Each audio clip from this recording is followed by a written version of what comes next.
नमस्कार, मैं हूं संदीप चौधरी। कृष्णानगर के बाद आज IBN 7 की चुनावी चौपाल पहुंच गई है पतपड़गंज इलाके, पतपड़गंज की सरस्वती कुंज सोसाइटी में। और हम ये चौपाल क्यों कर रहे हैं? दरअसल हमारी मंशा है दिल्ली की जनता की नब्ज टटोलना, देश का मिजाज जानना। क्यों?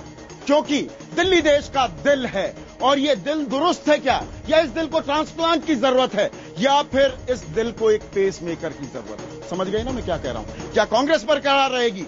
क्या बीजेपी उसे सत्ता से उखाड़ फेंकेगी 15 साल बाद, या फिर आप झाड़ू लगा देगी दोनों पार्टियों के अरमानों पर? आज जनता पूछेगी सवाल, नेताओं को देने ही होंगे जवाब, क्योंकि ये है मेरा वोट मेरी सरकार। क्या है ये? अरे जोर से कहो, इतने लोग हो। और जनता के सवालों के जवाब देने के लिए कुछ खास मेहमान इलाके के मौजूदा विधायक अनिल चौधरी कांग्रेस से ताल्लुक रखते हैं, उनके टक्कर दे रहे हैं। पिछली बार भी टक्कर दी थी नकुल भारद्वाज ने बीजेपी की ओर से, और झाड़ू के साथ खड़े हैं मनीष सिसोदिया आम आदमी पार्टी के। और ऐसे में पहला सवाल, अनिल ये बताइए क्या कमाल किया आपने पिछले 5 साल में, क्यों जनता आपको दोबारा चुने? 15 साल से लगातार दिल्ली के अंदर डेवलपमेंट हुआ है और दिल्ली की जो डेवलपमेंट की रफ्तार है वो बढ़ती जा रही है, वो रुकेगी नहीं। 2013 में चुनाव हो रहा है और जब से कांग्रेस सरकार की कमान माननीय मुख्यमंत्री जी के हाथों में दी है, हर फील्ड में, हर क्षेत्र में, चाहे वो स्वास्थ्य में हो, चाहे इंफ्रास्ट्रक्चर में हो, ट्रांसपोर्टेशन में, हर फील्ड में कांग्रेस ने काम किया है। कांग्रेस की सरकार ने पानी पीते होंगे। आपने मुझसे पूछा है कि किस हालत पानी पीते होंगे, मुझे बताइए यहाँ पर साफ पीने का पानी मिलता है क्या लोगों को? सभी लोगों के लिए जीवन के लिए पानी पीना आवश्यक है, तो मैं भी पीता हूँ। आप तो बिस्लेरी वाला पी लेते होंगे, बाकियों को जिनको टैप का पीना है वो क्या करेंगे? सप्लाई का पानी पीता हूँ जो आम जनता पीता है, वही पीते हैं। मैं भी किसान का बच्चा हूँ, वही पानी पीता हूँ, वही खाना खाता हूँ जो ये लोग और हम लोग पीते हैं।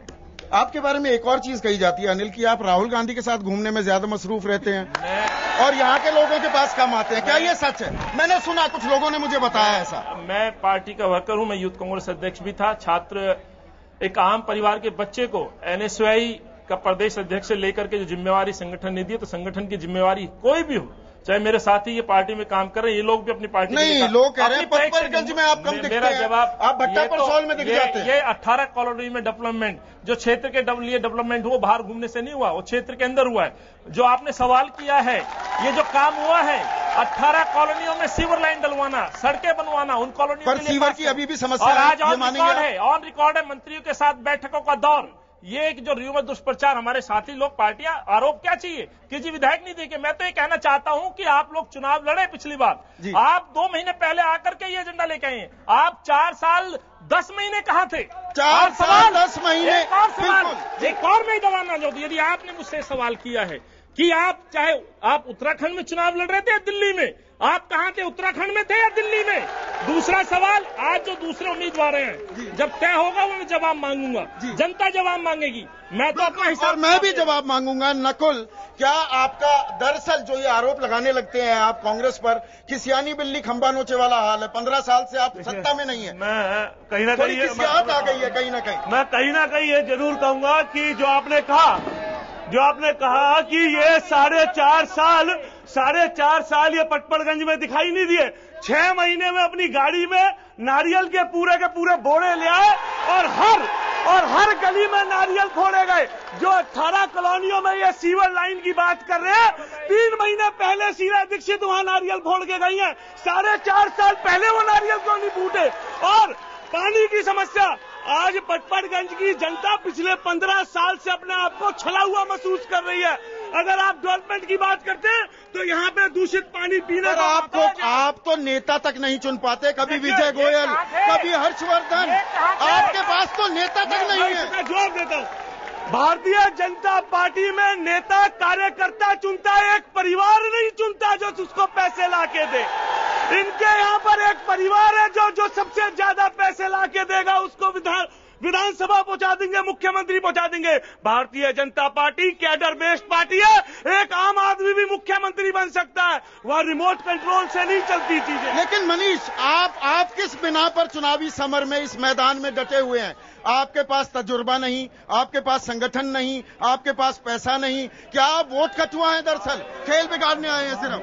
आम आदमी पार्टी के पास में भ्रष्टाचार का कोई अनुभव नहीं है, ये हम मानते हैं। आम आदमी पार्टी के पास सरकार चलाने का भी नहीं है आपके पास। सरकार चल कहाँ रही है? अगर सरकार चल रही होती तो पटपड़गंज में पीने का पानी होता लोगों के पास में। अगर सरकार चल रही होती तो दिल्ली में स्कूलों की फीस इतनी नहीं बढ़ गई होती। सरकार अगर चल रही होती तो बिजली के दाम इतने नहीं बढ़ गए होते। सिर्फ कमीशनखोरी चल रही है, कमीशनखोरी। उसका हमें कोई अनुभव नहीं है, ये हम मानते हैं और हम उसके खिलाफ हैं। और दिल्ली में और पटपड़गंज की जनता बिजली के बढ़ते हुए बिलों से दुखी है, पानी ना आने से दुखी है, सीवर ना मिलने से दुखी है। एक बारिश हो जाए गलियां भर जाती हैं, इन चीजों से दुखी है। इनका जवाब ढूंढेगी दिल्ली की। तो आप तो ना सरकार में है ना आप म्यूनिसिपल कॉर्पोरेशन में, आप करेंगे तो करेंगे कैसे? क्योंकि जिनको सरकार में भेजा था उन्होंने नहीं किया, इसलिए अब हम सरकार में आ जाएंगे, हम करेंगे।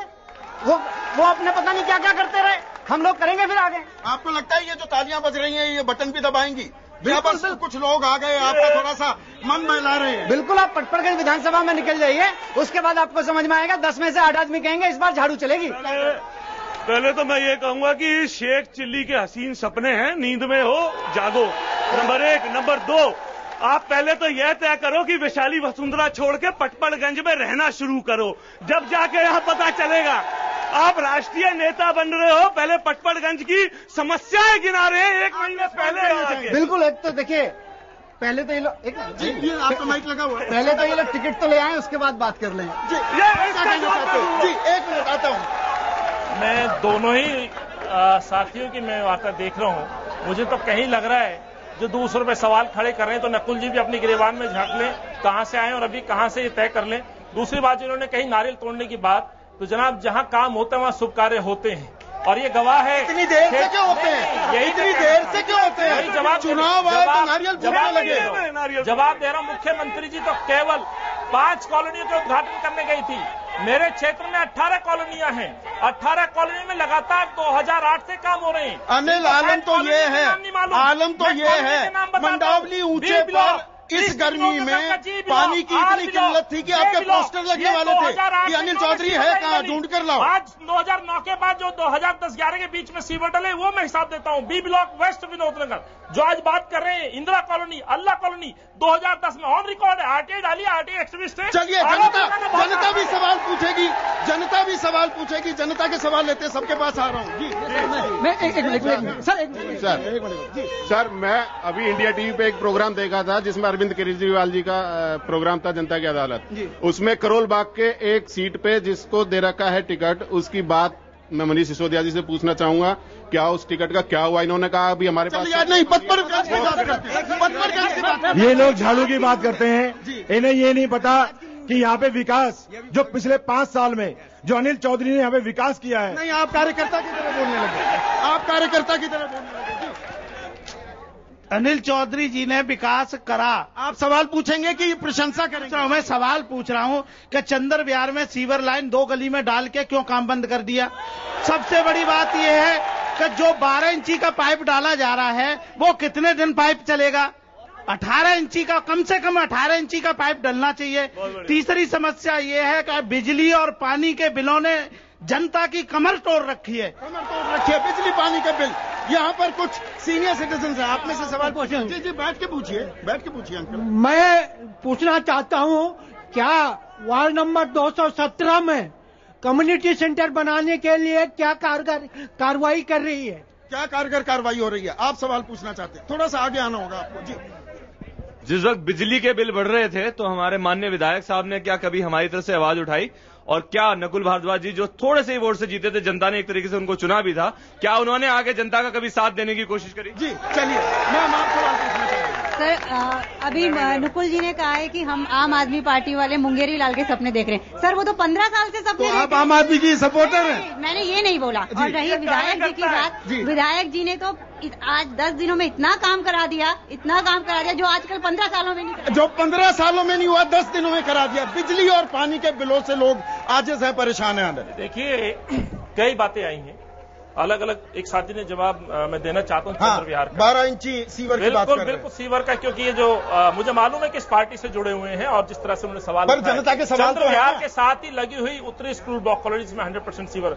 मैंने कहा कि 18 कॉलोनियों में मुख्यमंत्री जी आई, 4 कॉलोनी में 12 करोड़ की स्कीम्स लागू की गई। तकरीबन 20 से 30% एरिया पूरे मेरे क्षेत्र का जिसमें काम चल रहा है, सब में सीवर डल चुका है। सभी जानते हैं फेस्टिवल्स का टाइम चल रहा है। वो जो मजदूर आदमी ये अब क्यों? ये पहले क्यों नहीं? जनता का सवाल ये है, चुनाव आने पर जवाब दे रहा हूँ जी, यही जवाब दे रहा हूँ। 18 कॉलोनियां एक दिन में सीवर लाइन निकल गई है। आप यदि जवाब दे रहे हैं सुनिए नकुल जी, सवाल सुनिए, क्योंकि आपको पता नहीं है 4 साल 10 महीने गायब रही। एक चिट्ठी इन्होंने लिखी हो, बहुत अच्छा सवाल किया मेरे साथी ने, एक विपक्ष का रोल अदा करते, एक चिट्ठी मुख्यमंत्री को लिखी हो, कामों को लेकर के कोई आवाज उठाई हो। बिल्कुल सीधा आरोप है, सिर्फ नमस्कार करने से, पैर छूने से काम नहीं चलता। आपने क्या किया? सकारात्मक भूमिका क्या निभाई विपक्ष की? इसका जवाब पहले तो ये बात नमो उत्तरांचल में क्या है? नरेंद्र मोदी से क्यों नाराज जाते हैं? इसलिए कि उनकी पार्टी के नेता है, आपकी पार्टी के नेता है, काम किया है, बड़े आसानी से बात कहते हैं। जवाब दीजिए उनकी बात का, क्या विपक्ष का रोल अदा किया आपने? चलिए आपने विपक्ष में क्या भूमिका निभाई? क्या भूमिका निभाई? कहीं ना कहीं आज पटपड़गंज की जनता ये जवाब देगी समय आने पर, क्योंकि 1 साल पहले यही विधायक के अंतर्गत चारों निगम पार्षद 19,000 वोटों से चुनाव हारे थे। 1 साल पहले इन्हें जवाब दिया। आपका भ्रष्टाचार के अलावा एजेंडा क्या है? आज पानी की समस्या है, सीवरेज की समस्या है, उसको कैसे निपटाएंगे? उसके लिए आपका प्लान क्या है? मनीष, भ्रष्टाचार रोक दीजिए। सीधे से 40,000 करोड़ के बजट में दिल्ली सरकार के 15,000 करोड़ रुपए सीधे सीधे ये लोग भ्रष्टाचार में खा जाते हैं। आप भ्रष्टाचार को रोक दीजिए, ये सारी समस्याओं के लिए पैसा आ जाएगा। जो 12 इंच का पानी की बात करें, और मैं विधायक जी से पूछना चाहता हूँ, विधायक जी ने मुझे बताइए कि पटपड़गंज में बिजली पानी को लेकर विधानसभा में कितने सवाल उठाए? विधायक का कितने सवाल उठाए आप? कितने सवाल उठाए? सीधा सवाल है, बिजली पानी को लेकर, बिजली पानी को लेकर। स्वाभाविक सी बात है, सत्ता में जवाब जनता चाहती मैं देने के लिए तैयार हूँ, पर सवाल हर सवाल का जवाब जाना चाहिए। सवाल उन्होंने भ्रष्टाचार की बात की, नहीं, बिजली के बिल, पानी के बिल पर आपने कितनी बार विधानसभा में सवाल उठाए? ये उसका जवाब देंगे अरविंद केजरीवाल जी। आपकी अदालत में इन पे भी सवाल पूछा गया, इसी ने पूछा है। अब इनकी बात पे आता हूँ, ये बिजली के जो सवाल उठाए, सवाल कितने उठाए विधानसभा में, उसका जवाब दीजिए। ऐसी सिटी है जिसमें यूनिट रेट जो 200 यूनिट से विधानसभा में कितने सवाल उठाए? विधानसभा में कितने सवाल उठाए? विधानसभा में क्या कर रहे थे? मैं नकुल भारद्वाज जी से पूछना चाहता हूं, उनके पास एजेंडा क्या है? वो तो एजेंडा आम आदमी पार्टी का एजेंडा चोरी करते हैं, चाहे ऑटो पे लगाना हो या फ्लाईओवर पे लगाना हो। भैया मैं नकुल जी से सवाल पूछना चाहता हूँ। मैं पंडित चौक मंडावली से आया हूँ। पंडित चौक कल्याण मार्ग का एक लिंक रोड था, जिसका विधायक जी ने पैसा देके उस रोड को बनवाना चाहा, जिसमें एक नगर निगम का स्कूल है। इनके पूर्व बीजेपी के निगम पार्षद ने रोड को रुकवाया, और क्या किया नकुल भारद्वाज जी ने? नकुल भारद्वाज ने एक मिनट ध्यान दो, मैं थोड़ा यहाँ भी आता हूँ जी। मैं भाई साहब, मेरे एक सवाल विधायक जी से है। ये सारी कॉलोनियों को कह रहे हैं मैंने वो ब्लॉक ठीक किया, वो ब्लॉक ठीक किया, ये सब ब्लॉक का नाम ले लिया। एक ईस्ट विनोद नगर में एह ब्लॉक है जो इतना नीचे है, इनके पास चिट्ठियां भी गई हैं, हम लोग भी गए हैं। बरसातों में वहां पानी भर जाता है, घरों में पानी भर जाता है, सीवर का पानी उल्टा हमारे घर में भर जाता है। मेरे घर में घुटनों तक पानी जाता है। क्या नकुल जी ने? इनके घर में नहीं जाता ना, हमारे घर में है, आपके घर में जाता है। जी एक मिनट, थोड़ा यहाँ पर महिलाएं हैं, सवाल पूछना चाहेंगे? मैं ये कहना चाहूंगी कि जो कांग्रेस सरकार है इसको बिल्कुल नहीं आना चाहिए इस बार, क्योंकि इन्होंने इस बार इतनी महंगाई, जो महिला घर में बच्चों को खाना बनाती थी, पालती पोसती थी, आज उसको अपने नौकरी करने जाना पड़ता है अपने, क्योंकि एक आदमी अहम सवाल है, गृहिणी का सवाल, हर घर का सवाल है ये। महंगाई आपने इतनी बढ़ा दी, गैस के दाम भी 250 रुपए बढ़ाने की बात चल रही है, प्याज 100 रुपए पर, आलू भी 40 रुपए, खाए तो खाए क्या आदमी? जी दोनों का जवाब दूंगा। एक साथी ने सवाल किया, नहीं पहले महंगाई का, पहले महंगाई का, पहला सवाल वो ज्यादा जरूरी सवाल है। नहीं अनिल, पहले आप महंगाई का जवाब दें। वहाँ सीवर लाइन है, वहाँ जो पानी की भराई को एमसीडी जवाब दे, पार्षद इनके हैं। और दूसरा कहना नहीं चाहिए, ये खुद जानते हैं कि कैसा उनके साथ रिलेशन है, उनका बच्चा कहाँ पढ़ता है ये बता देंगे बेहतर। डायरेक्टली महंगाई का बताइए। महंगाई के सवाल पर मैं कहना चाहता हूँ मेरी माँ बहनों को, महंगाई है, पूरे विश्व में महंगाई है, लेकिन यही सरकार है, यही मुख्यमंत्री है, हमेशा यही सरकार गरीब आदमी के साथ, आम आदमी के साथ खड़ी रही। सेंट्रल गवर्नमेंट की बात प्याज कर दिया, बिल्कुल 40 रुपए आलू कर दिया, आज भागीदारी आटा, यही सरकार के कदम। जब सब्सिडी नहीं, अब तो आप बैंक चलाने लगे, पहले तो कुछ नहीं। आज यदि कोई सहयोग के रूप में सरकार खड़ी जाती है, सरकार किस लिए चुनते हैं हम? हमारे क्षेत्र के, हमारी प्रदेश की जनता के लिए। महंगाई समस्या है कि नहीं? ईमानदारी से जवाब दीजिए इसका। पूरे विश्व में महंगाई समस्या है। सवाल इस बात का है कि आप क्या कर रहे हैं? हमारी सरकार चुना हमने आपको है, चुना हमने आपको है जी। मैंने ये कहना चाहता हूँ, समस्या पूरे विश्व की है महंगाई, लेकिन आज सरकार हमारे साथ खड़ी नजर आती है नहीं, इसका जवाब मैं देना चाहता हूँ। आप कुछ कहना चाह रहे हैं? मुख्यमंत्री जी हाथ जोड़ रही हैं और हाथ जोड़ के कह रही है जमा करो, महंगाई कम कर दो, मैं आपके आगे हाथ जोड़ती हूँ। ऐसे महंगाई कम होती है? अरे डंडा उठाइए, एक्शन चलाइए, भेज दीजिए। और आप महंगाई के मारे में कोई मुद्दा ही नहीं बना पाते, कोई मुद्दा नहीं बना पाते आप। क्वेश्चन जो किया गया, जो इन्होंने कहा, नितिन गडकरी जी ने एक दिन एजेंडा ही बदल दिया। इनका एक बार किसानों की समय की भी कमी है। मैं फिर ये कह रहा हूँ, कहीं ना कहीं भारतीय जनता पार्टी जिस मुद्दे को उठाती है उसे अंजाम तक पहुंचाती है, उसे प्रोपेगेंडा नहीं बनाती है, नंबर 1। नंबर 2, जो आपने बात कही, जब आपकी पार्टी का जन्म तक नहीं हुआ था, जब विजय गोयल जी बिजली आंदोलन चला रहे थे, जब आप अभी आंदोलन अंजाम तक नहीं पहुंचा, आंदोलन अंजाम तक नहीं पहुंचा। हर्षवर्धन जी बोलते रहिए, हर्षवर्धन जी 30%, विजय गोयल जी ने कहा था 30% बिजली के दाम कम कराएंगे। हर्षवर्धन जी अब कराएंगे कि नहीं कराएंगे, ये बताएं जरा। हर्षवर्धन जी कब कराएंगे कि नहीं कराएंगे? सवालों के जवाब चलते रहेंगे। अभी उम्मीदवारों की सूची भी जारी होनी बाकी है। जनता लगातार सवाल पूछेगी और हम सबसे गुजारिश करेंगे, जितने लोग आप यहां पर सवाल पूछ रहे हैं, आतुर हैं, बटन दबाना ना भूलना 4 दिसंबर को। ये आपका हक नहीं, जिम्मेदारी भी है। छोटे से ब्रेक के बाद चर्चा जारी है।